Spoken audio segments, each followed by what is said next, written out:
Hello, I'm Katie Thornton, a partner at Plant Moran. I focus on higher education, not-for-profits, and compliance with federal programs. Today we're going to talk about COSO and internal controls. We want to tie these into your institution and the TRIO program. We'll talk through internal control basics. What is COSO? COSO framework elements in detail, the impact of COSO at your institution, and linking COSO to TRIO. So with that, we'll go ahead and get started with internal control basics.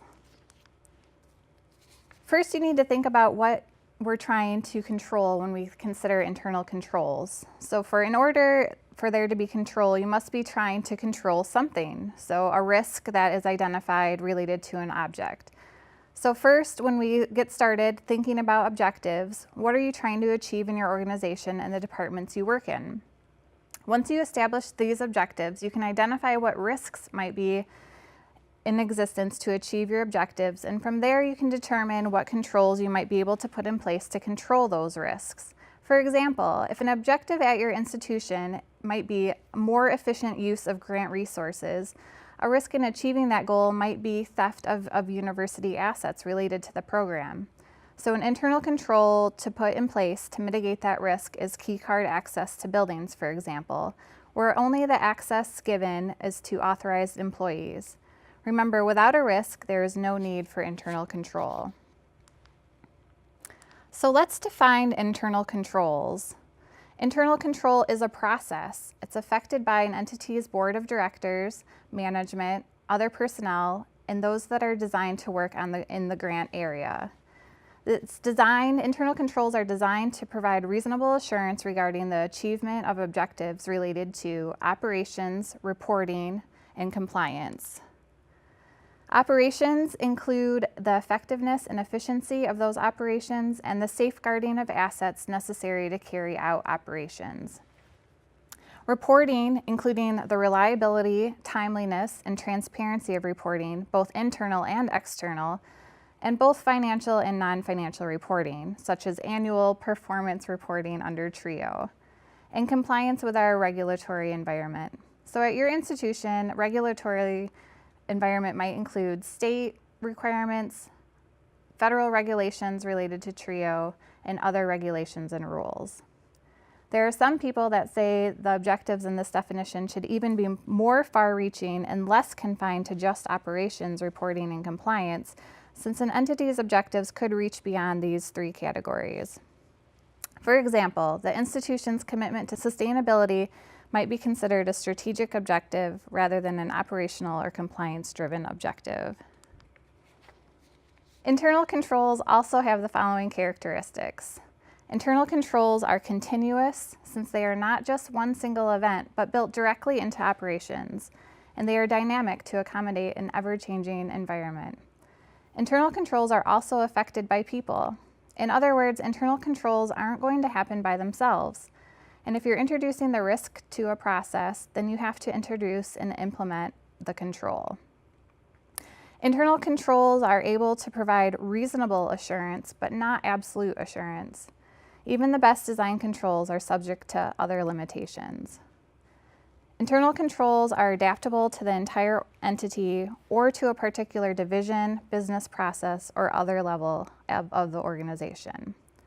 To recap, internal control is a process designed to help achieve objectives, and the controls themselves should be continuous, affected by the people, able to provide reasonable assurance, and adaptable to different levels of the organization. As you can see, this definition is intentionally broad, since internal controls can take on a variety of sizes. As I just mentioned, we should identify the objectives first, then the risks, and then the controls. But it can be easier for people to think about the risks first. It can be easy to identify risks to broad objectives, and this can actually help us to then go back and more accurately identify specific objectives. For instance, a broad objective we might have is to survive. A risk to that survival is getting into a car accident. So a more specific objective might be to drive safely, and then we can identify controls for that risk, such as seat belts, airbags, etc. In any case, here are some of the examples of risks of weak internal controls. The goal being to identify some of the controls you can put in place to mitigate these risks and others at your institution. Note that even an effective, well-designed system of internal control can experience a failure. Limitations may result from the lack of suitability of established objectives, the reality that human judgment and decision-making can be faulty and subject to bias, breakdowns that can occur because of human failures, such as just simple human error, the ability of management to override internal controls, the ability of management, other personnel, or third parties to circumvent controls through collusion or other external events beyond the institution's control. Again, internal control provides reasonable but not absolute assurance of achieving objectives. The point of internal controls is to prevent what is preventable, but not to prevent everything. Remember, one of the key components of internal control is risk assessment. Here are some of the common basic internal control principles that can be applied on a practical level to any process.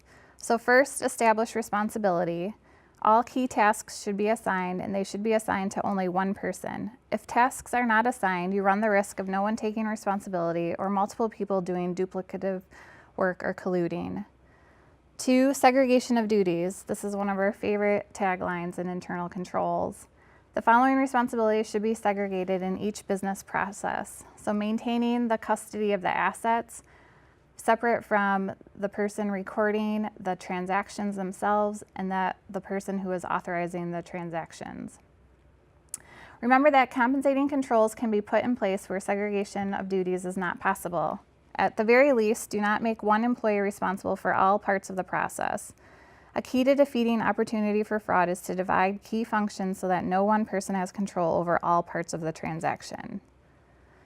Next, restrict access. Don't provide access to systems, information, assets, unless the access is needed to complete the assigned responsibility.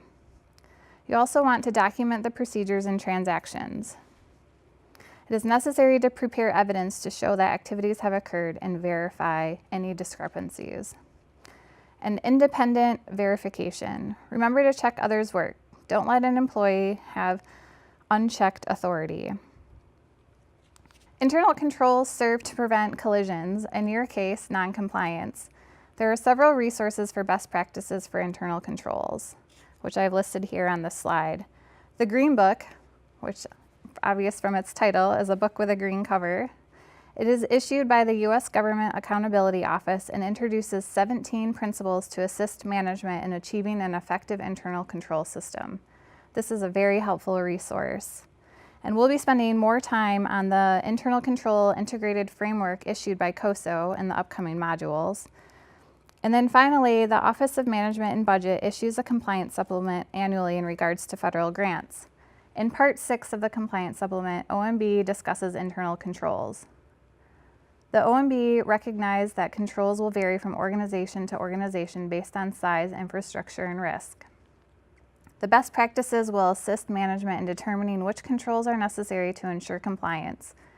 What you will do will depend on the facts and circumstances at your institution. The methods are no longer prescribed to you, but rather organizations will need to exercise judgment and implement controls for their environment.